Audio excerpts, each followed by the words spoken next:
मान लीजिए आप इंडिया में एक नया क्लॉक मैन्युफैक्चरिंग प्लांट शुरू करना चाहते हैं। आप बहुत एक्साइटेड हैं क्योंकि आपको लगता है कि ये एक कैश काउ साबित होगा। लेकिन आपका रैशनल माइंड आपको पहले एक क्विक इन्वेस्टमेंट एनालिसिस करने के लिए कहता है, ताकि आप ये समझ सकें कि आपकी इन्वेस्टमेंट रिकवर होगी या नहीं। ऐसा एनालिसिस करने के लिए आमतौर पर इंटरनल रेट ऑफ रिटर्न यानी आईआरआर से शुरुआत की जाती है। लेकिन आईआरआर हमेशा काम नहीं करता, खासकर जब कैश फ्लोज नॉन कन्वेंशनल हो। मतलब कैश फ्लोज कभी पॉजिटिव हो, फिर नेगेटिव हो जाए, फिर दोबारा पॉजिटिव हो और ऐसा बार बार होता रहे। ऐसे केसेस में modified internal rate of return यानी एम बहुत काम आता है। आज की इस वीडियो में हम एम के बारे में पूरी डिटेल में बात करेंगे। इसकी कैलकुलेशंस, आईआरआर की लिमिटेशंस को ये कैसे सॉल्व करता है और इसके यूजेस क्या हैं। तो चलिए शुरू करते हैं।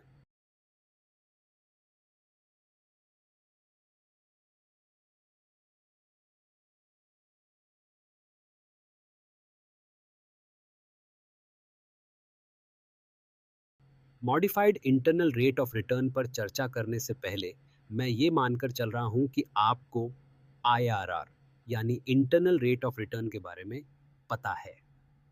अगर आप इस कॉन्सेप्ट में नए हैं तो हमने आईआरआर पर एक बहुत ही डिटेल्ड वीडियो बनाई है, जिसे आपको ज़रूर देखना चाहिए। इसमें स्टेप बाय स्टेप इंस्ट्रक्शंस और एग्जाम्पल्स के साथ आईआरआर का पूरा कॉन्सेप्ट समझाया गया है। अब सवाल आता है कि हमें एम की ज़रूरत क्यों पड़ती है। इसका सबसे बड़ा रीज़न ये है कि आईआरआर के अंदर कई लिमिटेशंस या प्रॉब्लम्स होती हैं। जब हमें इन प्रॉब्लम्स का पता होगा, तभी हम आसानी से समझ पाएंगे कि एम कैसे काम करता है। तो चलिए पहले आईआरआर की प्रॉब्लम समझते हैं। इसमें सबसे पहली प्रॉब्लम है मल्टीपल आईआरआर की। ये प्रॉब्लम तब आती है जब कैश फ्लोज नॉन कन्वेंशनल होते हैं। अब नॉन कन्वेंशनल कैश फ्लोज का क्या मतलब है। मान लीजिए आपने 0 ईयर में $5,000 का इनिशियल इन्वेस्टमेंट किया और फर्स्ट ईयर में आपको $15,000 का रिटर्न मिला। फिर सेकेंड ईयर में कैश फ्लो नेगेटिव हो गया यानी -$10,000। यहाँ कैश फ्लो पहले नेगेटिव था, फिर पॉजिटिव हुआ और फिर से नेगेटिव हो गया। इसे ही नॉन कन्वेंशनल कैश फ्लो कहते हैं। आमतौर पर कन्वेंशनल कैश फ्लो ऐसा होता है जहां शुरुआत में एक बड़ा कैश आउटफ्लो यानी नेगेटिव साइन होता है और फिर हर साल पॉजिटिव कैश इनफ्लोज होते हैं जब तक प्रोजेक्ट खत्म ना हो जाए। लेकिन नॉन कन्वेंशनल कैश फ्लो में ऐसा नहीं होता। इसमें माइनस प्लस फिर माइनस जैसे पैटर्न्स बन सकते हैं। अब इस केस में क्या होता है, इसमें मल्टीपल आईआरआर्स आ सकते हैं। अब मल्टीपल आईआरआर का क्या मतलब है। इसका मतलब ये है कि इस सिचुएशन का मैथमेटिकल सॉल्यूशन निकालने पर हमें दो आईआरआर मिल सकते हैं, जिससे प्रोजेक्ट इवैल्यूएशन करना मुश्किल हो जाता है। तो चलिए यहाँ आईआरआर कैलकुलेट करते हैं। मैं आईआरआर नाम की फॉर्मूला यूज करूंगा और इसे कुछ वैल्यूज चाहिए होंगी।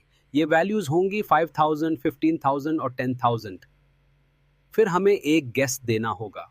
तो मैं एक गेस देता हूं, मान लीजिए 15%। ठीक है। अब हमें क्या सॉल्यूशन मिलता है, हमें सॉल्यूशन मिलता है 0%। अब आईआरआर 0% आया पहले केस में, तो एक बार और ट्राई करते हैं। इस बार मैं वैल्यूज डालूंगा और गेस को थोड़ा ज्यादा रखूंगा, मान लीजिए 55%। अब क्या मिलता है, हमें आईआरआर मिलता है 100%। तो यहां आप देख सकते हैं कि हमें दो आईआरआर्स मिल रहे हैं। सही है ना। अब मान लीजिए कि इस प्रोजेक्ट की कॉस्ट ऑफ कैपिटल 10% है। ठीक है। अब इस केस में आप क्या करेंगे, क्या आप प्रोजेक्ट को सिलेक्ट करेंगे या रिजेक्ट करेंगे। अगर आईआरआर 0% है तो आप प्रोजेक्ट को रिजेक्ट करेंगे, और अगर आईआरआर 100% है तो आप प्रोजेक्ट को एक्सेप्ट करेंगे। सही है। लेकिन यहाँ तो हमें कन्फ्लिक्टिंग आंसर्स मिल रहे हैं। यही इंटरनल रेट ऑफ रिटर्न की सबसे बड़ी प्रॉब्लम है। ये नॉन कन्वेंशनल कैश फ्लोज के केसेस में काम नहीं करता। अब चलिए इंटरनल रेट ऑफ रिटर्न की एक और बड़ी प्रॉब्लम देखते हैं, और ये समझना बहुत ज़रूरी है इससे पहले कि हम modified internal rate of return पर जाएं। अब यहाँ जो प्रॉब्लम है वो री इन्वेस्टमेंट रेट से जुड़ी हुई है। ठीक है। इसे मैं एक एग्जाम्पल से समझाता हूँ। मान लीजिए एक 3 साल का प्रोजेक्ट है और पहले साल में इस प्रोजेक्ट को इन्वेस्टमेंट की ज़रूरत है $200।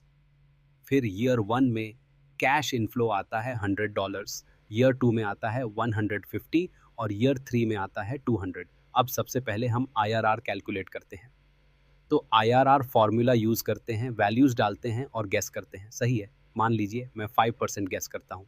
अब हमें जो रिटर्न मिलता है वो है 47%। ठीक है, जैसा मैंने कहा, री investment rate internal rate of return की एक बड़ी प्रॉब्लम है। इसे थोड़ा डिटेल में समझते हैं। इसका मतलब क्या होता है, इस प्रोजेक्ट में हमें 47% का रेट ऑफ रिटर्न मिल रहा है। ये ऑब्वियसली एक बहुत बड़ा नंबर है, राइट?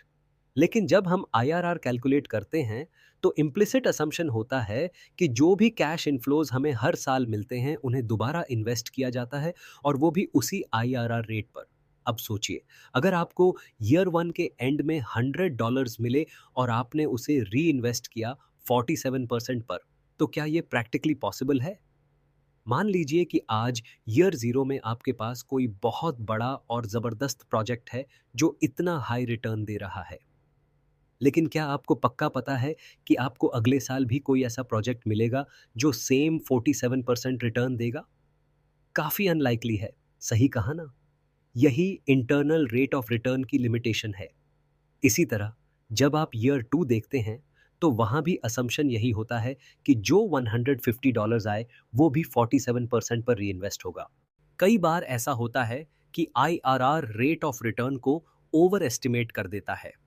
तो इन इश्यूज को, जैसे मल्टीपल आईआरआर और over estimation of rate of return, solve करने के लिए हम एमआईआरआर यानी modified internal rate of return use करते हैं।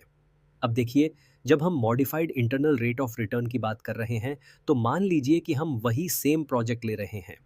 अब यहाँ पर री इन्वेस्टमेंट रेट, जो पहले केस में 47% था, इसे हम किसी ज़्यादा रैशनल नंबर पर अस्यूम करेंगे। हम इतना हाई नंबर नहीं लेंगे, जैसे 47%। अब सवाल ये उठता है कि कंपनी रियलिस्टिकली कितना एक्सपेक्टेड रेट ऑफ रिटर्न रख सकती है। आमतौर पर कंपनी कॉस्ट ऑफ कैपिटल को कंसिडर करती है, क्योंकि ये मिनिमम रिटर्न होता है जो कंपनी अपने प्रोजेक्ट से एक्सपेक्ट करती है। अब फ्यूचर में मिलने वाले $100 को एटलीस्ट कॉस्ट ऑफ कैपिटल जितना तो अर्न करना ही चाहिए, सही है ना? तो यहाँ हम ये अज्यूम करेंगे कि rate of return at least cost of capital होगा। अब समझते हैं कि एमआईआरआर या modified internal rate of return को कैलकुलेट कैसे किया जाता है। सबसे पहले हमें कॉस्ट ऑफ कैपिटल पता होनी चाहिए। मान लीजिए कि कॉस्ट ऑफ कैपिटल 10% है, ठीक है? अब एमआईआरआर कैलकुलेट करने के लिए पहला स्टेप है present value of cash outflows निकालना। यहाँ present value of cash outflows कितना है?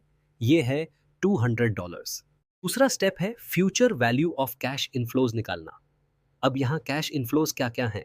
$100, $150 और $200। हमें इनका फ्यूचर वैल्यू निकालना होगा, यानी ईयर 3 के एंड तक इनका वैल्यू कितना होगा। अब यहाँ असम्पशन ये है कि $100 को हम कॉस्ट ऑफ कैपिटल यानी 10% पर री इन्वेस्ट करेंगे। तो हमें इसका कंपाउंडिंग इफेक्ट देखना होगा कि फ्यूचर में ये $100 कितना होगा। तो ये ऐसे निकलेगा, 100 multiplied by 1 plus 10% to the power of 2। क्योंकि 100 से 200 तक 2 साल का गैप है, ईयर 1 से ईयर 2 और ईयर 2 से ईयर 3। तो इसे 2 बार कंपाउंड करना होगा। अब $150 का क्या होगा? इसे सिर्फ एक बार कंपाउंड करना होगा, क्योंकि ये ईयर 2 में है और इसे ईयर 3 तक जाना है। तो इसका फ्यूचर वैल्यू होगा 150 multiplied by 1 plus 10% to the power of 1। तो अब future value of cash inflows होगा 200 प्लस 121 प्लस 165। तो ये हमारा future value of cash inflows है। अब सवाल ये है कि ये 200 और 486 आपस में कैसे रिलेटेड हैं? असल में हो क्या रहा है कि 200 हर साल एमआईआरआर की रेट से ग्रो कर रहा है, यानी हर साल कंपाउंड हो रहा है और तीसरे साल के एंड तक 486 बन जाता है। तो इक्वेशन कुछ इस तरह बनेगी, 200 मल्टीप्लाइड बाय 1 प्लस आपका एमआईआरआर यानी modified internal rate of return. और क्योंकि ये 3 साल का प्रोजेक्ट है, तो इसे टू द पावर ऑफ 3 तक ले जाना होगा। तो ये इक्वल हो जाएगा 486 के। अब हमें इस मैथमेटिकल इक्वेशन से एमआईआरआर निकालना है। तो सबसे पहले हम 486 को 200 से डिवाइड कर देते हैं, जिससे लेफ्ट हैंड साइड पर 1 प्लस माइरार टू द पावर ऑफ 3 बचेगा। अब इस पावर 3 को हटाने के लिए हमें इस 2.33 का 1/3 रूट लेना होगा। तो ये बन जाएगा 1 प्लस माइरार। अब अगर हम इसे सॉल्व करें तो माइरार की वैल्यू आएगी 1.341, जो परसेंटेज में कन्वर्ट करने पर होगा 34.4%। तो जब हमने MIRR यूज किया तो हमें प्रोजेक्ट का रेट ऑफ रिटर्न ज्यादा लॉजिकल लगा, सही है ना? क्योंकि जब हमने IRR अप्रोच यूज किया था तब 47% निकला था, जो 34.4% से काफी ज्यादा था। अब जब आप MIRR को देख रहे होंगे तो आप सोच सकते हैं कि ये कैलकुलेशन तो काफी मुश्किल लग रही है। खासकर अगर प्रोजेक्ट 15 या 20 इयर्स का हो, तब ये मैथमेटिकल इक्वेशन सॉल्व करना और भी मुश्किल हो जाएगा, है ना? लेकिन इसमें घबराने की ज़रूरत नहीं है, क्योंकि हमारे पास एक शॉर्टकट है।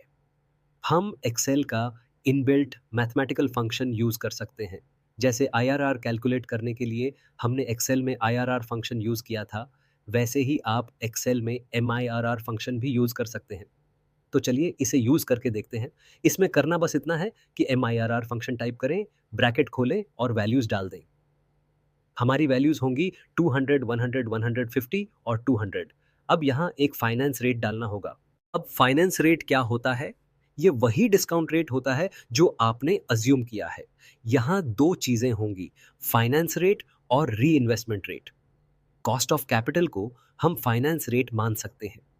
अब हम इसे यहाँ लिंक कर देंगे और कॉस्ट ऑफ कैपिटल को री इन्वेस्टमेंट रेट के बराबर मान सकते हैं, या फिर कोई अलग री इन्वेस्टमेंट रेट भी अस्यूम कर सकते हैं, जैसे 5% या 12%।